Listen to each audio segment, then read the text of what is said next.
아내, 우리 아들 없어요. 다 나왔어요. 그 말이었다면 조금 더 회가 덜 하지 않았을까 그런 아쉬움, 안타까움은 늘 가지고 있거든요. 어떤 그런 부분보다 나는 내가 소방관으로서 이거 불화재를 진압할 수 있는 임무가 있는 거니까 어떤 다른 그런 걸 잣대 기준을 자꾸 두면 안 되겠더라고요. 그렇게 미워하고 막 그런 거에서 그걸 떨쳐내는데 상당히 참 많이 오래 걸렸어요. 뭐 시민들은 저희한테 막 영웅 그러지 않습니까? 네, 네. 근데 저희들은 그 불법 주차 안 하는 시민들이 저희 소방관들한테 영웅입니다.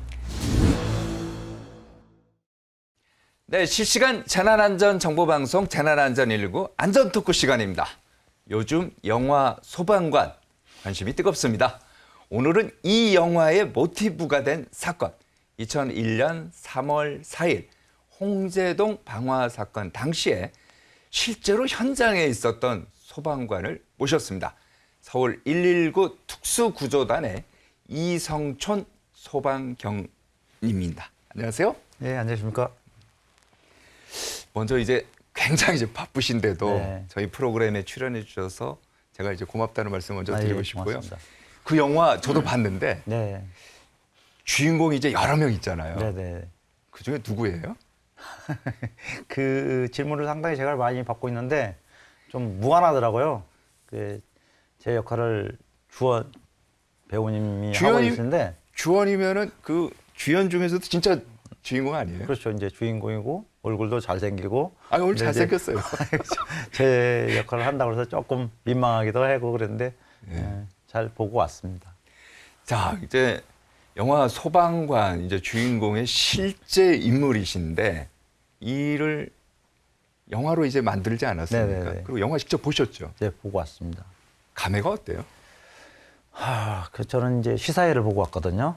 이제 그것도 저 혼자 간 게 아니고 그 홍제동 때 그 순직했던 유가족들 제가 모시고 같은 상영관에서 이렇게 보고 왔는데 그래서 옛날 얘기를 다시 이렇게 얘기를 한다 보니까 뭐 그때 기억을 또 떠올리면 또 아프기도 하겠지만 그래도 그렇죠. 이걸 잊지 않고 20년이 훨씬 더 지났는데도 이걸 다시 이렇게 영화로 만들어준 게 되게 고맙고 감사하다는 그런 마음을 안고 기분 좋게 뭐 잘 받아들여서 갔는데 막상 그때 장면을 영상으로 이렇게 보니까 너무 막 현실감 있게 와닿아가지고 저도 막 떨면서 눈물을 흘려가면서 막 다리 부여잡고 막 그렇게 봤던 것 같습니다. 가슴이 이제 울컥울컥 네, 하시고 네. 그랬다는 네. 얘기인데.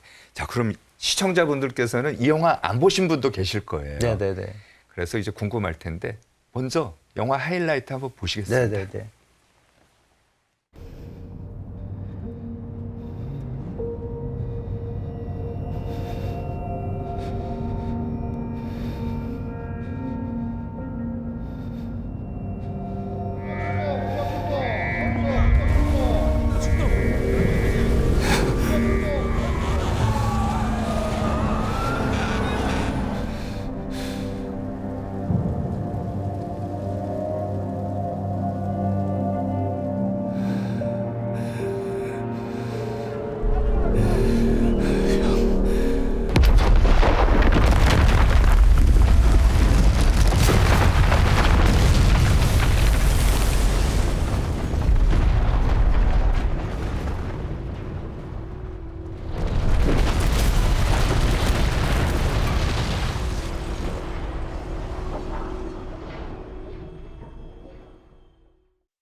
저희가 저기 하이라이트이기 때문에 네. 조금만 이제 보여드린 네. 거고요. 아마 이제 얘기하다 보면은 또 나올 겁니다. 네. 그래서 이제 보고 영화를 보면은 제가 이제 제일 궁금한 게 복장이 좀 틀린 것 같아요. 네. 지금하고 네. 그때하고. 그때는 제가 듣기로는 지금은 이제 방화복이죠. 네, 그렇죠. 방화복이 아니었다고 다들 맞습니까? 네. 이제 화재를 진압하러 가려면 불에서 어느 정도 견뎌야 할 수 있는 방화복을 입고 그렇죠. 현장에 투입이 돼야 되는 게 맞는데 그때 당시에는 방화복이라는 자체가 있지도 않았고 그냥 물로써 보호할 수 있는 옷, 방수복이라고 그랬죠. 그냥 원피스 비옷처럼 생긴 네. 좀 그보다 좀 두꺼운 그런 옷을 입고 현장 활동을 했었는데 뭐 불에 엄청 취약한 할 수밖에 없는 그런 아니, 상황이죠. 방화복이 아니고 방수복을 입고 불을 끄니까 당연히 네. 취약할 수밖에 없네요. 그렇죠. 저도 이제 그때 이제 방수복을 입고 아, 지금 손이 네, 이제 지금 전신에 30% 이렇게 3도 화상 입기도 하고 그런데 그때 이제 그 방수복이 불에 다 타가지고 네. 전신 30% 3도 화상 입기도 하고 그랬었는데 그때는 그냥 뭐 당연히 그냥 의뢰의 저걸 입고 화재를 진압하는가 보다라고 생각하고 그걸 입고 왔는데 그것도 뭐 제대로 한 번씩 개인 1인당 한 번씩 입는 것도 아니고 이걸 오늘 말려놓고 가면은 내일 반대부 24시간이 맡겨 되니까 네. 그 직원이 와서 또 입고 들어가고 그랬었으니까 그 정도 열악했죠. 아니 그러니까 방화복이 아니고 방수복조차도 네, 개인별 개인별로 지급이 안 아니었다는 됐었죠. 얘기예요. 네, 네. 그렇게 열악형. 그랬었죠. 지금은 어떻습니까? 지금은 그때 생각하면 뭐 진짜 막 격세지감 느끼기도 하고 그런데 뭐 방화복도 또 방수복에서 방화복으로 바뀌기도 했지만 그걸 뭐 개인당 2벌, 3벌씩 이렇게 다 지급이 돼가지고 그게 훼손이 됐을 때는 또 세탁업체에 세탁 맡기기도 하고 예. 그 또 한 벌 제가 바로 세팅을 해가지고 언제든지 바로 출동을 할 수 있게끔 그렇게 그러니까 여러 벌 준비해갖고 그렇죠. 네, 네. 그게 뭐 정상적인 거 아니에요? 그게 정상적인데 그때 당시에는 참 환경이 그만큼 열악했고 또 많은 그 홍제동 그때 그 사고로 네. 기점을 해가지고 많이 변화가 있었죠. 이거 보면은 또 영화에 이제 이런 걸 좀 약간 에피소드라고 해야 네네네. 되나요? 영화가 이제 계속 긴장만 될 수는 네, 없으니까 그렇죠. 네. 신참 데리고 가서 네. 목욕탕인가요? 네. 뭐 거기 가서 이제 장난도 치고 막 그러지 네. 않습니까? 실제로 제가 볼 때 뭐 정신이 없을 텐데 영화라서 그런 거예요? 네. 아니면 실제 그래요? 저도 그 영화를 보면서 유일하게 조금 웃으면서 잠깐 미소를 지었던 부분이 거기인데 실제로는 그렇게 할 수가 없습니다. 또 언제 출동 나갈지도 모르고 그때 당시는 그렇죠. 또 출동도 워낙에 많았었고 그러다 보니까 나머지는 다 출동 장비 세팅하고 한 명씩 들어가서 교대로 이렇게 샤워를 빨리 하고 나오고 그랬던 거지 저렇게 장난치고 그럴 전혀 여유가 없습니다. 지금 이제 화면에 보면은 저거 아니에요? 이게 이제 목욕하면서 네, 이제 그렇죠, 그렇죠. 근데 실제로 저렇게 할 시간은 안 된다. 그렇죠. 네. 근데 화장실에서는 뭐 한다 그러는데 그런 거는 제가 좀 많이 장난을 많이 쳤는데 유독 네. 좀 어떤 장난치죠? 저 후배들 이렇게 오거나 그러면은 좀 네. 긴장하라 그런 의미에서 네. 저 화장실에서 뭐 대변을 본다든지 식당에서 밥을 먹고 있다든지 그랬을 때는 제가 몰래 그때는 이제 천장에서 이제 출동 지령이 나오거든요. 출동하면 찡 소리 나는 거. 이제 그 멘트가 나옵니다. 근데 멘트를 제가 이렇게 성대모사를 좀 해가지고 거기 한번 해보세요. 네, 해가지고 여기 제가 나오신 김에. 화재 출동, 은평구 땡땡동 긴급 출동 뭐 이런 식으로 하면은 똑같다고 그럽니다. 그래서 막 후닥닥 수저 막 던져놓고 후닥닥 나가기도 하고 화장실에서 막 급하게 나오기도 하고. 근데 다음부터는 꼭 안 당한다고 막 그렇게 얘기를 했거든요. 예. 근데 계속 당합니다. 자 이제 또 하나 이제 보면은 영화 속에요. 예. 이제 그 장비라고 해야 되나요? 네네네. 공기통이라고 합니까? 네. 산소통이라고 해야 네. 됩니까? 이제 이거 메고 알람 이제 울릴 때도 있고 예. 장비를 메고 현장에 들어갔을 때 삐삐삐삐 소리 나는 것 같아요. 그렇죠. 이거는 뭐예요? 예, 저희도 그거 없이는 현장 활동을 전혀 할 수가 없습니다. 이제 그 공기를 압축시켜 가지고 그 통에다가 메고 들어가는데 그때 당시에는 150바라고 그래가지고 한 20에서 25분. 20에서 25분. 예. 그다음에 지금은 그 후에 이제 바뀌어가지고 더 이제 배로 용기가 들어가지고 300바로 해서 거의 45분, 50분 정도 이렇게 현장에서 사용하다 보면 소리가 나는데 그 소리가 계속 나는 게 아니라 이만큼 현장 활동을 했으니까 이제 퇴출할 시간이 돼야 될 거 아니에요. 그러니까 쉽게 말해서 그 소리 난다는 거는 공기가 지금 공기가 떨어져 거의 간다. 없어져 소모돼 간다. 간다. 네, 한 50바 정도 남았을 때 예. 한 뭐 5분에서 10분 그 사이 정도는 탈출을 해야 되니까 그 시간 되면 소리가 자동적으로 울립니다. 그래서 빨리 거기서 탈출을 해야 제가 퇴출을 할 수 있는 그 시간을 이용해서 그걸 먹는 겁니다. 그러면요, 이제 궁금한 게 예. 지금 화재 진압하다 보면 뭐 시끄럽고 사이렌 네네네. 소리는 나고 하는데 네네. 이 알람 소리가 들려요? 가면은 무전 소리, 불 타는 소리, 뭐 방수하는 소리, 옆에서 막 부는 소리, 한 소리 다 들리지 않습니까? 이게 그렇죠. 근데 본인은 잘 안 들립니다. 네. 옆에 동료들이 그걸 거의 많이 알려주고 그러거든요. 근데 예전하고 지금하고 또 달라서 지금은 소리로만 느끼는 게 아니라 이 면체 자체 내에서도 쓰고 있는 면체 내에서도 떨림이 있습니다. 아, 진동이 진동이 옵니다. 있군요. 진동이 아. 반복적으로 계속 옵니다. 그러면 이게 공격기가 이제 어느 정도 용량이 다 떨어져 가는구나. 빨리 나가라. 다시 교체를 하고 와라. 그런 신호를 보내주죠. 그러니까 그게 이제 과거와 달리 장비도 좀 진화한 거네요. 아니 그게 많이 바뀌어진 거. 아하. 네. 그러니까 실제로 보면은 장비 개선이라든지 이런 거는 현장에 있는 소방관들이 네. 경험을 제일 많이 그렇죠. 했을 거 아니에요. 네, 네. 그 요거는 개선해 줘야 된다. 네. 그런데 뭐 요거 말고 공기통 말고도 다른 것도 많습니까? 개선된 거 어떤 게 있을까요? 그 이제 저희가 현장 활동하는 데서 우리 소방관이 안전해야 꼭 시민들이 또 안전할 거 아닙니까? 그렇죠. 그리고 현장 활동을 그만큼 더 자신 있게 할 수 있기 때문에 그러다 보니까 우리 현장 특히 이제 화재 출동 같은 경우는 조금 전에 얘기했던 공기호흡기도 150바에서 300바에서 늘어가지고 배 이상 현장 활동을 할 수가 있고 또 옛날 같으면 뭐 랜턴 같은 것도 조그만 거 이거 하나 들고 들어서 잘 보이도 않는데 네. 지금 랜턴 같은 개인당 하나씩 다 지급이 돼가지고 조금 더 네. 다 큰 대용량으로 들고 들어갈 수도 있고 무전기도 그때는 그 조당 하나씩만 지급이 됐는데 지금은 1인 1무전기로 다 언제든지 소통을 할 수 있게끔 다 그렇게 돼 있어서 아니 그 소통이라는 게 네. 그것도 이제 궁금해요. 이게 보면은 깜깜하잖아요. 네. 보이지도 않고 네네. 칠흑 같은 어둠 속에서 시끄럽고요. 네. 근데 이제 대원들끼리는 서로 소통을 해야만이 네네네. 진압을 할 수 있고 어디로 가라 이게 나올 거 아니에요. 네. 그거 어떻게 해요? 근데 현장에 가면은 거의 이제 혼자 가면 어떤 사고가 발생할 수도 있으니까 항상 2인 1조, 3인 1조 이렇게 조별로 움직이거든요. 그 존에 한해서는 서로 뭐 안에서 이제 터치로 이렇게 해서 하지만 그 외에는 이제 무전으로 거의 다 하게 되는데 네. 그 우리 영화 보면은 뭐 막 부르고 그러지 않습니까? 예. 실제로는 하나도 안 들립니다. 그럴 것 실제로는 같아요. 안 들리지도 않고 소통도 안 되고 무슨 말인지도 모르고 하는데 이제 무전으로 거의 다 서로 주고받고 하는데 지금은 이제 무전 그 성능도 블루투스가 연결돼 가지고 아, 수신이 훨씬 송수신이 잘 이루어지고 있습니다. 이 뭐 이번에 소방관뿐만이 아니고 다른 이제 재난, 네. 소방과 관련된 재난 영화를 보다 보면은 이런 것도 위험한 것 같더라고요. 왜냐하면요, 계단이라든지 네네네. 콘크리트면은 이제 단단할 줄 알았는데 네네네. 불에 의해서 네. 그 막 무너지고 그러더라고요. 네네. 그러니까 2층으로 올라가다가 떨어지기도 하고. 네. 근데 실제로 위험할 것 같은데.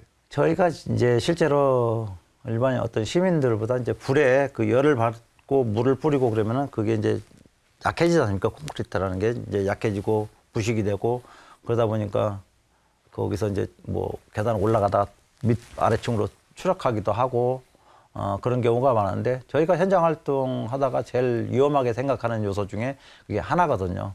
예, 저도 뭐 아파트 공사 현장에 또 이거 말고도 네. 16층에서 또 추락해가지고 갈비뼈 6개 부러져가지고 또 고생한 적도 있었고 네. 그런데 그런 것들이 상당히 많이 신경 쓰입니다. 그래서 그 장비 같은 거는 뭐를 갖고 가요? 그렇게 되면요. 이제 기본 장비라고 해야 되나요? 그렇죠. 현장에 투입하게 되면 시민을 구조할 수도 있는 장비를 주로 해서 들어가지만 저희가 어떤 상황이 생겼을 때 탈출할 수 있는 그런 장비들을 개인이 휴대해가지고 예를 들어서 뭐 2층에서 막 불이 역화돼가지고 퇴출로를 못 찾는다 그러면 2층에서 창문으로 그렇죠. 뛰어내릴 수 있는 그런 장비들을 다 개인이 휴대하고 그런 장비들을 챙겨가지고 가고. 이거 도끼 같은 거 이제 그런 거는 이제 그런 게 있어요? 파괴하려고 이제 휴대해서 가진 거고 배척이라고 그래요. 문을 개방을 해야 또 화재 진압을 할 수도 있으니까 뭐 도끼, 배척 그런 것들 많이 가지고 가고 동력 절단기 같은 것도 휴대해서 가져가기도 하고. 아이고, 알겠습니다. 그러니까 당시 홍제동 주택가에 보면은 불법 주차 차량들이 많아요. 이것 때문에 이제 진입하는데요. 네. 불을 끄려면 빨리 가야 되잖아요. 그렇죠. 진입이 굉장히 이제 어려웠다고 하는데 당시 영상 한번 보시겠습니다.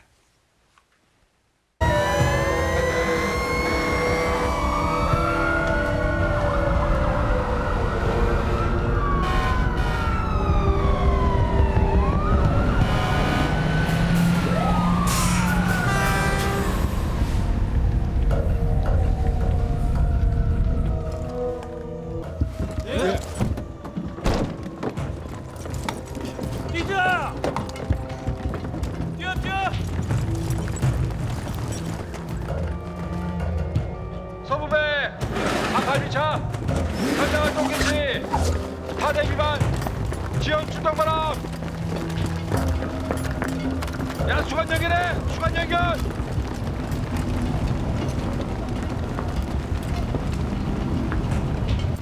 자, 효정이랑 막내 1층. 예. 비철이 현수 2층 가고. 예. 영태는 나랑 3층. 예.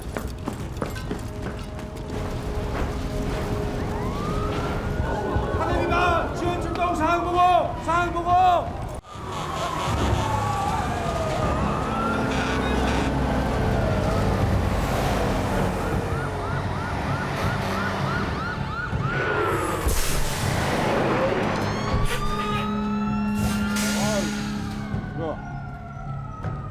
더 이상 진입이 안 됩니다. 후진해서 다른 골목으로 돌아가겠습니다.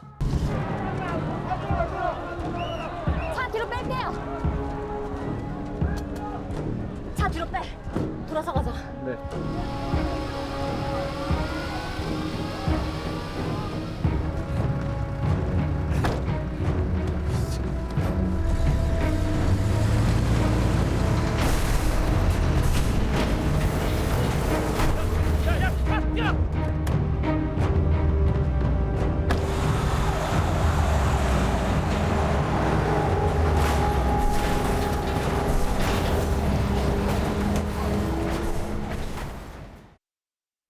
저기 보면요. 이제 주인공이 이제 소방차를 몰고 이제 막 그냥 네. 직진하는 거 아닙니까? 네. 그렇게 하면은 뭐 괜찮아요. 세워놓은 차량이 파손되거나 기스가 나면은 뭐 이렇게 상처가 나면은 나중에 이제 클레임 걸고 그럴 수도 있을 것 같은데.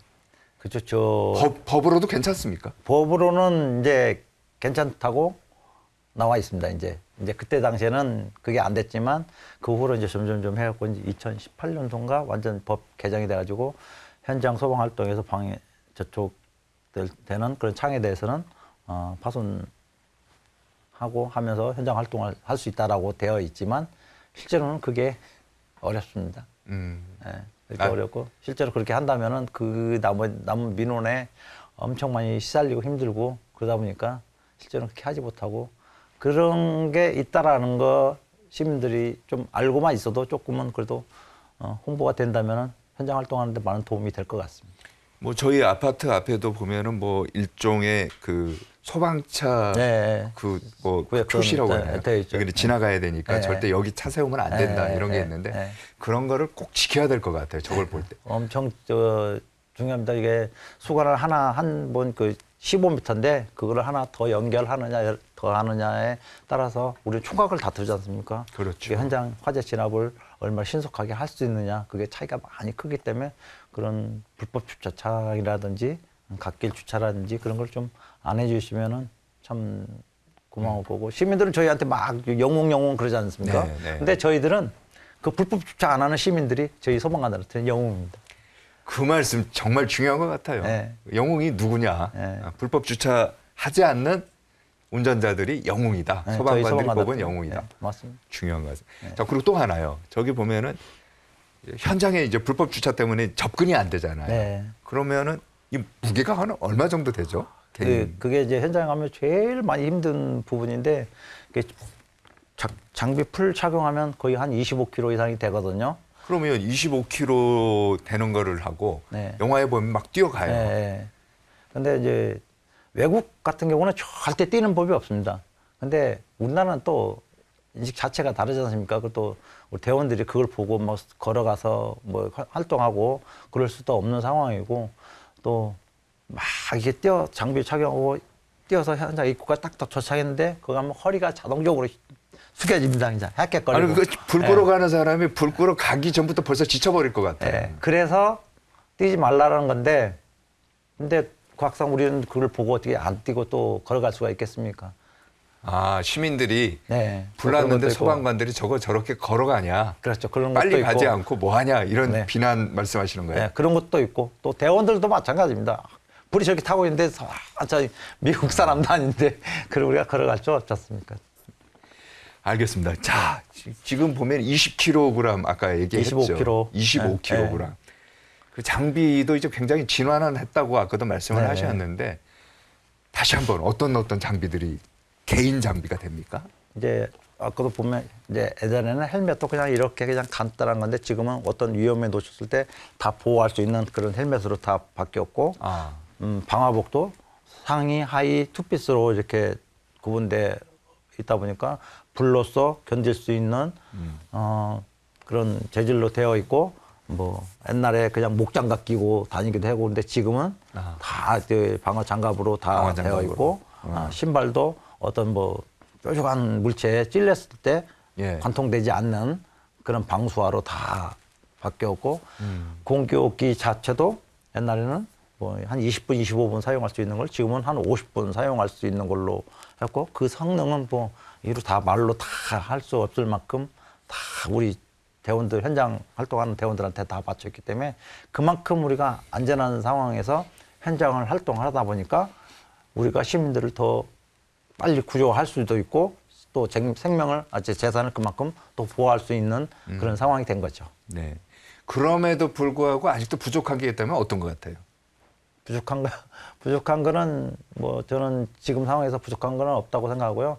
제일 많이 부족한 거는 그 시민들이 조금 제가 아까 말씀드렸던 그런 부분들 불법 주차 차량이라든지 소방차가 출동했을 때 이번 신호 내가 빨리 먼저 건너 가야 되는데 하고 막 먼저 가는 그런 차량들이 아직도 많거든요. 그렇죠. 그런 부분들 때문에 우리가 현장 출동 나가다가 접촉 사고 나는 경우도 많고 그런 데서 오는 직원들이 스트레스를 받는 분이 상당히 많습니다. 그런 것들만 좀 지켜주신다면 저희가 100% 200%더 그 사랑 받아가지고 시민들한테 돌려드리도록 하겠습니다. 알겠습니다. 그러니까 저희 기자들도요. 이제 큰 화재가 나거나 재난 현장 가면은 또 제일 먼저 또 가야 되는 게 또 기자들의 네네네. 기본 임무 아닙니까? 네네. 그러니까 저희가 화재 당일 뉴스 영상도 준비를 했어요. 네. 실제 뉴스를 통해서 본 화재 상황 그리고 그 상황을 토대로 해서 만든 영화 네. 이 두 개를 같이 한번 보시겠습니다. 네. 깊게 잠든 일요일 새벽 서울 홍제동에 있는 2층 다가구 주택에서 불길이 치솟은 것은 새벽 4시. 불길은 1층 슬라브 지붕을 태우고 순식간에 2층으로 번졌습니다. 불길이 완전히 잡히지 않은 상태에서 불꽃과 검은 연기를 뚫고 소방관들이 집 안으로 하나둘씩 들어갑니다.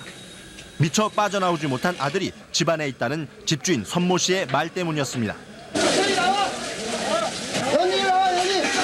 동료들의 만류에도 불구하고 손전등 불빛으로 집안을 샅샅이 뒤집니다. 이쪽으로 가자. 예.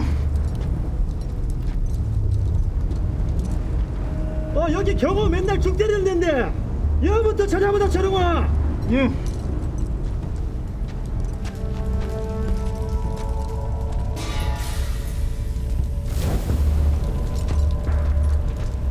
경호야.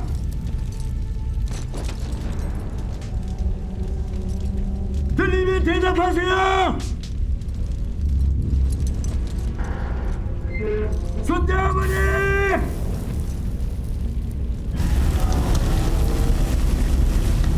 사람 있어! 사람 있어요!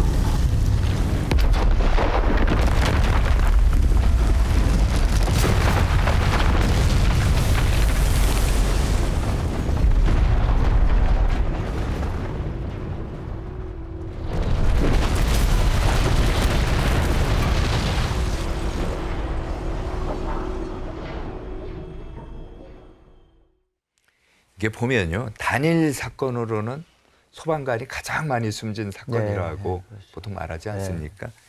20년이 지났지만 아직도 저희도 이제 네. 가슴이 아프고 안타까운데 그러니까 보면은 아들이 저 안에 있다라는 집주인 말을 믿고 이제 들어갔다가 네. 또 이제 변을 당한 거 이거 어떻게 봐야 돼요? 저희 소방관들은 화재가 발생하면은 안에 사람이 있든 없든 사람이 있다라고 간주를 하고 무조건 들어가서 화재 진압을 하고 같이 인명 검색을 병행해서 하거든요.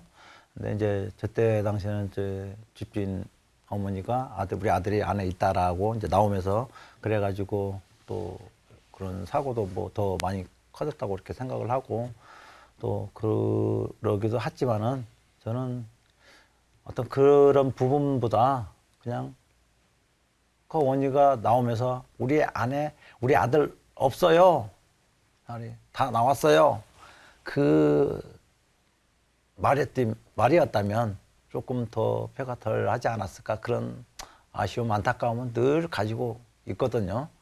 우리가 그냥 뭐 무조건 사람이 안에 있다고 들어가지만은 그래서 그런 부분들이 좀 많이 지금도 안타깝습니다. 현장에 가면은 그런 거 물어보지 않습니까? 뭐 이제? 들어보죠. 안에 누구 있어요? 사람 그렇죠. 있어요? 그때 제일 먼저 물어보거든요. 그렇죠. 네. 그게 제일 먼저 물어보. 근데 이제 밖에 나왔다는 거를 뭐 집주인이 몰랐을 수도 있고 네, 또는 몰랐. 예, 나왔는데도 그걸 미처 말을 못했기 때문에 네. 그럴 수도 있고 참 안타까운데 이제 6명의 한꺼번에 이제 희생된 거 아닙니까? 네. 이분들하고 지금 소방경님하고의 네. 관계는 어때요? 같은 안에 있었나요? 어떤? 이제 같이 안에서 이렇게 한 건물 안에서 근무한 서너 배도 있었지만 이제 또 뭐 외곽 안전센터에서 근무했던 선배님도 있었고 이제 그러다 보니까 저는 특히 이제 그때 구조대가 3명이 순직됐거든요. 네. 순직했거든요. 이제 그 중에는 이제 뭐 반장이었던 기석이 형님, 그다음에 제 특전사 군대 1년 선배, 저보다 소방서 3개월 빨리 온 석찬이 형, 그다음에 그 막내 준우. 거기는 좀 저하고 좀 평상시 많이 훈련도 같이 많이 하고 아침에 교대 점검 커피도 같이 나눠 마시기도 하고 했는데 특히 이제 석찬이 형은 제 군대 1년 선배기도 특전사 1년 선배기도 하고 또 이제 같은 해에 소방서 들어와 오고 네. 연령대도 비슷하고 그러다 보니까 많이 챙겨줬고 제가 이 전신 30% 삼자상 있고 병원에 누워 있을 때 대소변도 다 받아내주고 했던 형이고 그래서 더 많이 기억에 많이 남죠. 지금 이제 화면을 보면은 이제 6분의 이제 순직 소방관 네. 이제 이름 나오죠. 예. 박동규 소방이, 예. 김철홍 소방경, 박상옥 소방경, 김기석 소방경, 장석찬 소방사, 박준우 소방사. 이 중에서 가장 안타까운 분 누구예요? 그래도요. 그래서 가운데 장석찬, 석찬 형. 알겠습니다. 자, 이제 가슴이 이제 먹먹할 것 같은데 방화범에 대한 그 원망 같은 건 없습니까? 이게 이제 방화 사건이잖아요. 네. 보면은 나중에 이제 방화 사건이다. 그래서 내 가까운 동료가 6명이나 또 이제 숨졌다.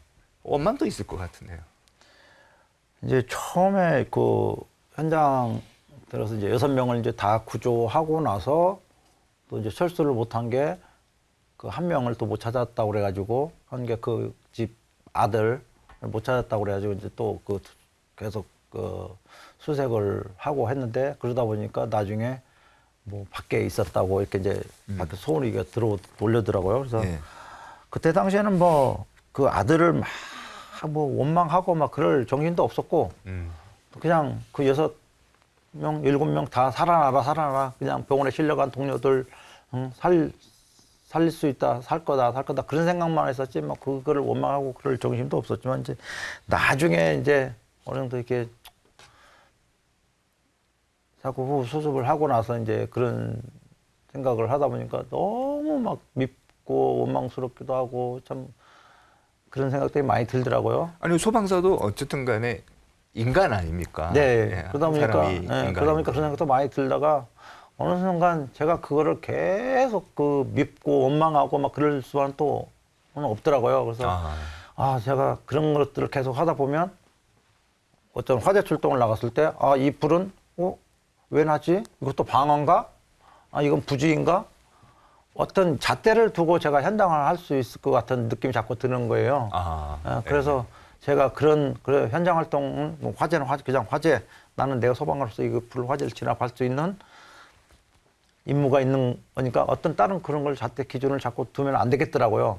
그래서 제가 그거를 그렇게 미워하고 막 그런 거에서 그걸 떨쳐내는데 상당히 참 많이 오래 걸렸습니다. 그것도 일종의 트라우마 아닙니까? 그렇죠. 트라우마인데 네. 그 뒤에도 보면은 한 25년 가까이 이제 소방에 이제 몸담고 계신데 지금도 생각해도 안타깝다든지 미안하다든지 뭐 이런 게 계속 남아 있다는 말씀이시네요. 그렇죠. 지금도 맨날 저 혼자만 뭐 제가 당신들 못까지 다 이렇게 소방서 생활 열심히 할게 늘 그런 마음으로 현장 활동을 하고 있고 지금도 그렇게 하고 있지만 근데 그게 제가 혼자 하고 있는 거지 저분들 것까지 다 할 수 있는 게 또 아니다 보니까 늘 미안하고 나 혼자만 살아서 이렇게 있는 자체가 죄스럽기도 하고 많이 그런 생각들이 많이 들죠. 그 소방관에 대한 인식은 저 때에 비해서는 지금 이제 많이 좋아진 것 같아요. 네. 현장에서 보면은 이제 격려하거나 응원하시는 이런 시민들도 이제 있을 거 아닙니까? 네네. 그런 데는 어때요? 힘이 납니까? 제가 후배들한테도 그런 얘기를 상당히 많이 하거든요. 우리 소방관의 역사는 뭐 홍제동 사고 전과 후로 이렇게 나눠진다. 후 우리가 뭐 지금까지 이렇게 열심히 해온 것도 있지만 저분들의 희생이 있었기 때문에 우리가 좋은 더 여건 환경 속에서 이렇게 현장 활동을 할 수 있고 그러다 보니까 우리가 또 자신감 있게 현장 활동을 할 수 있고 그걸 하고 있기 때문에 그렇죠. 시민들은 또 그거를 되게 높이 생각해주고 현장에 출동 나서 뭐 조그만 거라도 하나 해주고 이렇게 민원 처리를 해주고 나오면은 소방관 최고라고 그러고 뭐 조그만 음료수 하나 따서 이렇게 주기도 하고 그럴 때마다 막 이렇게 막 어깨가 막 좀 올라가거든요. 네, 네. 그래서 내가 항상 우리 소방관은 시민들이 이만큼 키워준 거다. 우리가 받은 그런 사랑을 우리는 더 몇 배 더 시민들한테 돌려야 된다. 이렇게 후배들한테도 얘기를 참 많이 하거든요. 그렇게 진정성을 가지고 현장 활동을 하고 막 그러다 보니까 시민들도 우리 또 이 주황색 제복 입은 소방관들을 이렇게 또 최고의 공무원으로 생각해 주는 것 같아요. 지난번에도 저희가 이제 그 화재를 한번 이제 한 적이 있는데 화재 원인이라든지 이런 거 보면 숫자는 줄었는데 한 번 불이 나면 네, 이제 그렇죠. 대형 화재 네. 피해는 더 느는 것 같더라고요. 그렇죠. 네. 마지막으로요. 네. 이 프로그램 보시는 시청자분들한테 당부의 말씀이라고 네. 할까요? 네. 어떤 게 있을까요? 의외로 부주의에서 오는 화재 또 안일함에서 오는 그 화재가 상당히 많거든요. 조금만 더 신경 쓰면 미연에 방지할 수 있는 그런 화재들이 상당히 많아요. 특히 이제 일반 주택에서 발생하는 그 화재들이 상당히 많은데 그런 것들 좀 우리 특히 가정에서 많이 생활하는 어른들이 신경을 많이 써준다면은 네. 조금 더 안전한 대한민국 세이프 코리아를 만들어내지 않을까 싶습니다. 그런 부주의에서 조금만 더 신경을 좀 써주시기 부탁드리겠습니다. 알겠습니다. 저희 프로그램도 그러거든요. 안전한 대한민국, 네, 안심한 사회 네. 만들 수 있는 재난안전 119. 네, 네, 알겠습니다. 맞습니다. 네, 여기까지 듣도록 하겠습니다. 지금까지 영화 소방관의 실제 인물이신 서울 119 특수구조단 이성촌 소방경이었습니다. 오늘 말씀 고맙습니다. 네, 고맙습니다.